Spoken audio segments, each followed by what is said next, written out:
Psikologi penderitaan. Ternyata penderitaan itu punya manfaat yang luar biasa untuk kejiwaan kita. Bukan berarti saya minta Anda untuk sengaja mencipta-ciptakan penderitaan bagi diri Anda sendiri. Namun dalam hal ini adalah penderitaan yang memang sudah adalah jatah ujian. Penderitaan punya manfaat yang banyak. Pertama, jiwa kita ini memang butuh masa-masa menderita biar jadi kuat dan sehat. Kita keluar sebentar dari konteks jiwa. Biologis kita, badan kita, itu kita puasakan. Nggak makan, nggak minum sekian jam. Tahukah Anda, dalam dunia kedokteran, lapar itu bagus bagi sistem pencernaan. Dilaparkan, tanda petik, dikosongkan, itu untuk terjadi kealamiahan detox. Agar pencernaan kita itu rehat dan membersihkan diri. Tidak hanya tangan dan kakimu yang butuh rehat. Contoh kalau kamu megang gelas yang isi air yang walaupun ringan, namun kalau kamu pegang, kamu rentangkan begitu selama 1 jam gak akan kuat. Kebayang gak perut kamu yang gak pernah istirahat? Sarapan pagi jam 6, jam 7. Siang jam 12 makan. Jam 5 sore, jam 6 sore makan. Jam 10, jam 11 malam nyari tukang nasi goreng. Nyari tukang bakso. Waduh, kapan istirahatnya? Karena begitu kamu makan, itu 4-5 jam baru perut kosong kembali. Kapan istirahatnya gitu loh. Puasa itu sendiri mengistirahatkan sistem pencernaan. Jadi lapar itu baik. Bahkan oleh seorang pakar pencernaan di Amerika, dikatakan bahwa lapar itu adalah proses untuk menyehatkan badan. Puasa itu proses untuk menyehatkan badan. Terjadi cleansing. Tidak hanya di ranah pencernaan, namun juga di ranah fungsi-fungsi organ tubuh yang lainnya. Sehingga alhasil orang akan lebih awet muda, lebih fit, lebih sehat. Begitu pula jiwa. Jiwa itu butuh menderita. Penderitaan yang dialami oleh jiwa, seperti disakiti, dikhianati, diambil hak-haknya, dihina, difitnah, dizolimi, semuanya itu pada akhirnya membuat jiwa menjadi kuat dan sehat. Di ranah biologis, ketika kita terkena suatu penyakit, kemudian tubuh akan menciptakan imunitas untuk kemudian bisa menangkal penyakit yang sama di kemudian hari. Mas, tapi kok ada yang kemudian mati karena penyakit biologis itu? Ya mungkin dia tidak menempuh ikhtiar-ikhtiar makanan yang tepat. Karena your food is your medicine. Makananmu adalah obatmu. Kalau kamu makan sembarangan ya nggak bisa mengembalikan kesehatan tubuh. Makanya waktu lagi sakit banyak makan yang mengandung enzim, sayur, buah, karena enzim itu membantu proses recovery. Begitu pula jiwa, ada orang yang disakiti, didera, dizolimi, kemudian tertekan, terpuruk, makin hancur. Dia yang tidak makan makanan yang baik selama dizolimi. Makan makanan yang baik selama dizolimi itu apa sih? Waktu kamu sedang kondisi tertekan, kamu harus banyak mendengarkan ceramah-ceramah yang baik. Itu makanan tuh. Waktu kamu sedang tertekan, terzolimi, terpuruk, kamu harus banyak makan ceramah-ceramah yang membangun. Kamu harus banyak makan nasihat-nasihat dari teman yang membangun.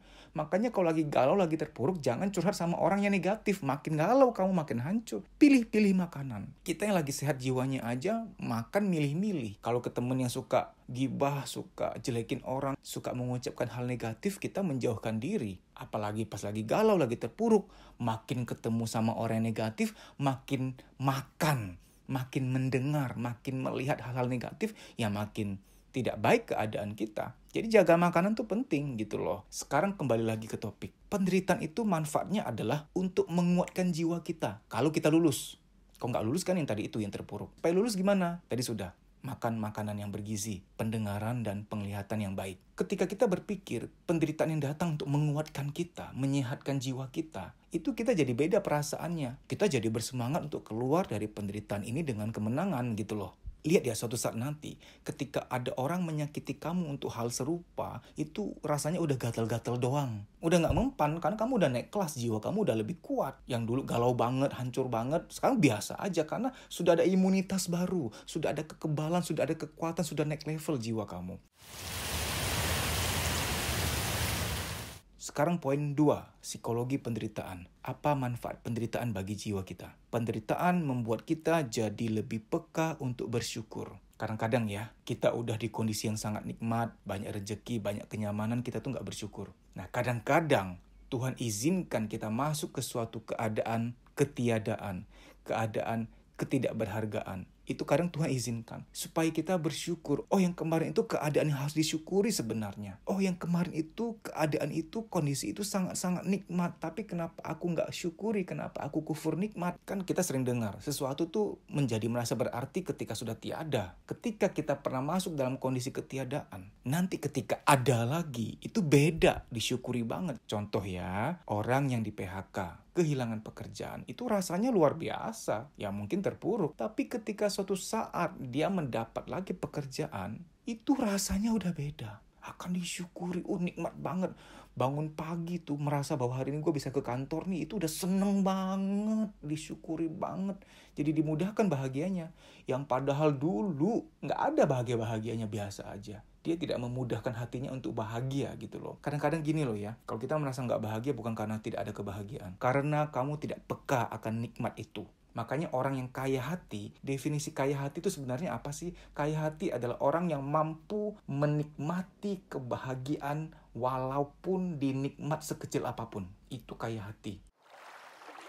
Tiap hari makan steak, makan semua yang enak-enak itu, tapi kalau tidak kaya hati, itu steak rasanya papan. Tapi orang yang kaya hati, dia cuma makan sederhana saja, itu rasanya kok nikmat banget, udah kayak punya segalanya. Itu kaya hati. Ya, karena yang menikmati itu hati, bukan lidahmu sebenarnya. Walaupun nih, orang kaya raya makan pecel arwana, tapi kalau nggak ada syukur, ya itu kayak berasa upil plankton gitu.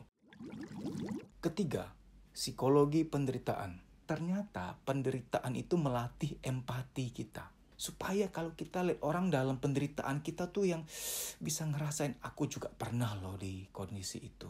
Kita jadi punya empati. Kamu yang gak pernah merasa jatuh, tentu sulit untuk mengerti orang yang sedang jatuh. Kamu yang gak pernah merasa difitnah, yang gak mungkin bisa empati pada orang yang sedang difitnah. Semoga kita bisa melatih syukur kita. Ternyata aku sekarang dalam ujian tertentu, supaya aku kemudian bisa punya empatik tinggi untuk mengerti keadaan orang yang berada pada ujian yang sama di kemudian hari atau yang sekarang juga sedang mengalami.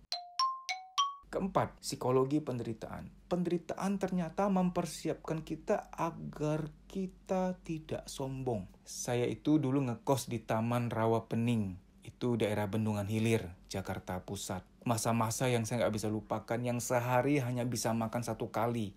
Bisa makan 2 kali itu anugerah. Itu membuat saya sekarang ini doyan mampir ke warteg. Kalau lagi jalan tuh, nyetir mobil gitu ya. Ada warteg, mampir Makin warteg itu nggak keren, penampakan dari luar aja orang nggak mau mampir, makin saya mau mampir. Karena yang gitu itu yang lebih enak biasanya. Jadi itu membuat saya tidak sombong soal memilih makanan. Saya orang yang paling nggak sombong kalau makan tuh mah.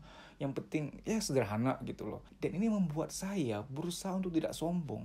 Makanya di Instagram saya, coba lihat, pernah nggak saya pamer, lagi ke luar negeri, lagi beli ini, beli itu yang harganya mahal. Semoga ya ke depannya tetap enggak. Saya berusaha, saya nggak mau sombong, ngeri saya, malu, tahu diri gitu. Dulu apa sih?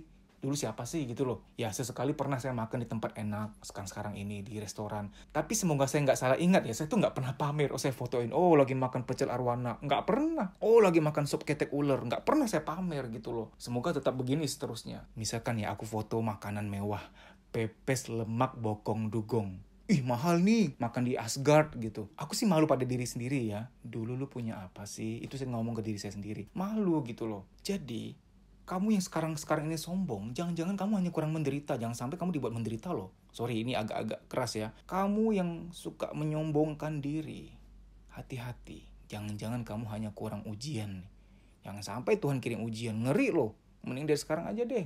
Gak usah sombong-sombong. Gue punya ini, gue punya itu. Gak usah. Biarin aja. Karena itu semua cuma titipan gitu. Baik demikian ya. Semoga video ini bermanfaat. Terima kasih.